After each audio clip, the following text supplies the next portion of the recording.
नमस्कार दोस्तों। YouTube channel Rama सर्वे पर आपका हार्दिक अभिनंदन। वाणी। ऐसी बानी बोलिए मन का आपा खोए, औरन को शीतल करे आपहु शीतल होए।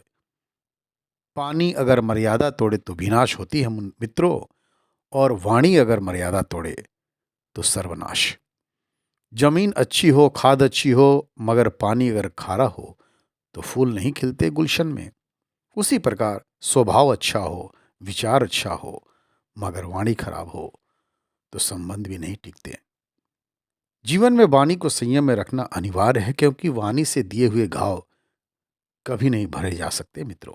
हाँ मित्रों, मनुष्य का व्यक्तित्व व प्रभाव झलकता है उसकी वाणी से। जिस तरह संगीत वाद्य यंत्र की पहचान उसके स्वर से होती है, उसी तरह व्यक्ति की पहचान उसकी वाणी से होती है। बोलने का अंदाज, वाणी में झलकना भाव सुनने वाले और व्यक्तित्व पर अपना प्रभाव डालता है। वाणी व्यक्तित्व का आभूषण है। वाणी से ही व्यक्ति के व्यक्तित्व की पहचान होती है। मधुर वाणी हर किसी का ध्यान अपनी ओर आकर्षित भी करती है मित्रों। छोटे से छोटे और बड़े से बड़े कार्य को बड़े बड़े सुरमा भी नहीं कर पाते हैं, वे केवल वाणी के माधुर्य से संपन्न हो जाते हैं। मधुर वाणी का सबसे बड़ा उदाहरण कोयल और कौवा है। दोनों का रंग तो काला होता है, परंतु मधुर वाणी की वजह से सभी कोयल को स्नेह करते हैं, उसे शुभ मानते हैं, जबकि कौवे की कर्कश वाणी से उसे अशुभ मानते हैं। मधुर वाणी मनुष्य के सौंदर्य में चार चांद लगा देती है। यह उसके बाहरी रूप को ही नहीं बल्कि आंतरिक रूप की खूबसूरती को भी निखार देती है। एक सामान्य नए नक्श कद काठी वाला मनुष्य भी वाणी के माधुर्य से खूबसूरत मनुष्य की कतार में खड़ा हो जाता है। वाणी में आध्यात्मिक और भौतिक दोनों प्रकार के ऐश्वर्य होते हैं मित्रों। मधुरता से कही गई बात कल्याणकारी होती है, किंतु वही कटु शब्दों में कही जाए तो अनर्थ का कारण बन सकती है। कटु वाक्यों का त्याग करने में अपना और औरों का भी भला ही होता है। वाणी की शालीनता और शीतलता मनुष्य के व्यक्तित्व का आकर्षण बढ़ाती है। मधुर एवं कर्ण प्रिय वाणी बिगड़े काम बना देती है मित्रों। मीठी वाणी सफलता के द्वार खोल देती है और तमाम उलझनों को सुलझा देती है। इसके उलट कर्कश वाणी से समस्याएं और गहराने लगती है। बने बनाए काम बिगड़ने लगते हैं। इसलिए हमें सदैव मधुर वाणी का आत्मसात करना चाहिए, अनुसरण करना चाहिए। जो व्यक्ति सदैव मीठा बोलता है, उसके मित्र, रिश्तेदार और शुभचिंतकों का दायरा बढ़ता जाता है। मृदुभाषी होने की स्थिति में लोगों के सहयोग और समर्थन में वह अत्यधिक ऊर्जा का संग्रह कर लेता है। जबकि कटु वचन बोलने वाला व्यक्ति अकेला पड़ जाता है, उससे कोई बात भी करना पसंद नहीं करता। वह समाज और परिवार में अलग थलग पड़ जाता है। जो लोग मन, बुद्धि और ज्ञान की छलनी में छान कर वाणी का प्रयोग करते हैं, वही उत्तम माने जाते हैं मित्रों।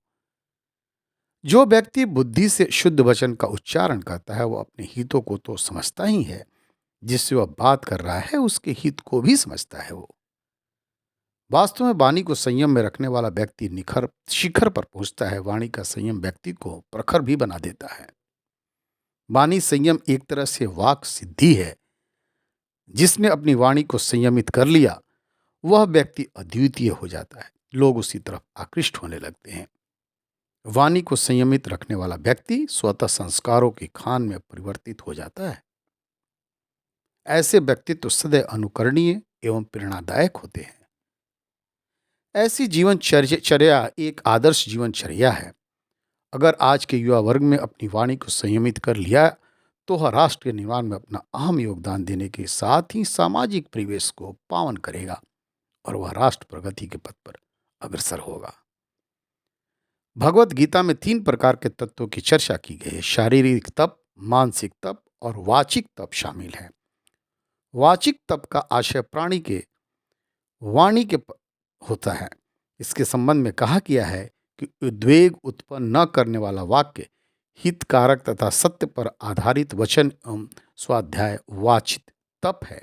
इसलिए हमें अपने जीवन में वाणी रूप तप अवश्य करना चाहिए।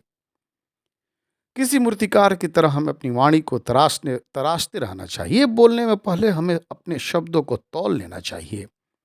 हर शब्द में मिठास और शालीनता का रंग भरकर मुख से दूसरों के बीच रखना चाहिए।